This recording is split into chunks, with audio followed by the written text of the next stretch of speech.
When you've walked up to people and interviewed them, have you had people been like, absolutely not, I will not tell you how much money I make?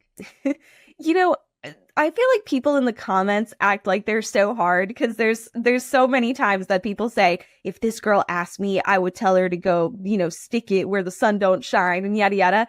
I've never had anybody be really, really like horrifically Oh, rude to wow. me. Like, I mean, in New York all the time, but they don't That's even New know York. what I'm asking them about. That's just normal. That's just normal. But like I've had a couple older people ask me, like, oh, well, that's a very personal question. What do you want next? My social security number? And I always kind of like laugh at them because I'm like, no, No. but I mean, if you don't get it, you don't get it. You're retired. You probably are not my target audience anyway. Like, it doesn't bother me. I think that if you don't understand the value of transparency at this point in time, it's not my responsibility to teach you. Like Yep. every single person that I've interviewed, almost every single one has an experience about transparency and being underpaid, whether it's them or a colleague or a friend or family.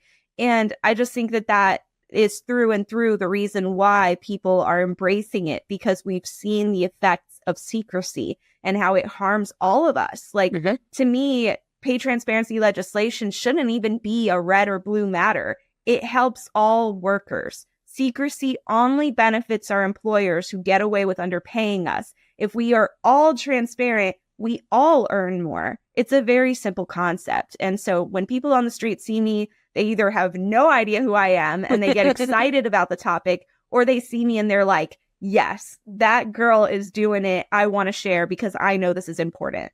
Yeah. It's so wild too. I was talking to someone about how you can buy data, market data on pay, but the market data, it's so expensive. One. So if like you're an HR team with like, you don't have budget, you're not going to get access to it. And then two, it's only updated potentially every 6 months is like the quickest it can be updated to every year. It's always out of date. So it's always out of date. And so we're using these like out of date, really expensive tools that we sometimes don't have access to make really important decisions about people's like livelihood, right? Like your pay can determine, at this rate, inflation's so high, like eggs are so expensive, your pay can determine you just being able to like afford to live in this world. And so when we take it lightly, which I don't think a lot of HR people do, I just think we end up in the position where we're giving people under market rates and we don't even know sometimes that we're doing it. So I love that people are sharing it with you because there's so much power. Like I feel like we're taught at work, like the sex, drugs, and rock and roll. You're not talking about those, but it's like sex, drugs, rock and roll, and your pay. And your pay. Right.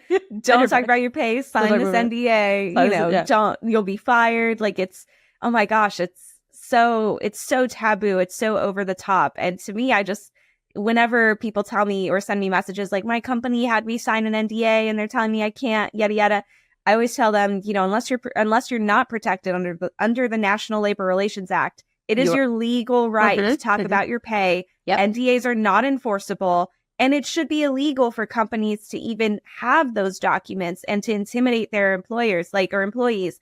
I just hate this power imbalance between, managers in corporate America and their employees. It's just not right how they take advantage of people who, especially that's where I feel like the power imbalance shows up is in job interviews, where you have a mother returning to the workforce after 2 years taking care of her newborn, or someone, fresh out of school who can't get a job and they're trying to get their first step into the working world. They are at this point where they will take anything because they need to pay the bills.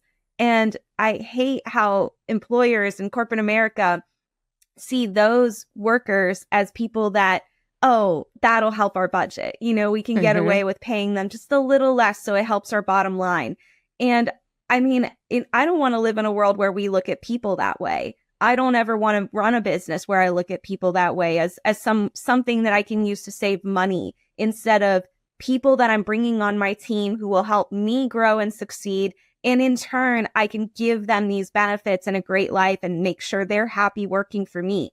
I don't understand where, we got lost down that road where people are just, butts in a seat instead of people. I wish we had a little bit more ethical capitalism in our society. You and me both. You and me both. But it is really tough when when you're in the room and there are executives who say things like that. I always make a point to say, like, we are not, these are, people aren't coupons. We're not doing it to like save money. We're going to benchmark the role for what the market will pay it, and we're going to do it equitably. So if it's one person in the role, two people in the role, I don't care what their background is, they're being paid exactly the same. But I think a lot of executives feel this like pressure, especially in the last year with like the rise of all the layoffs.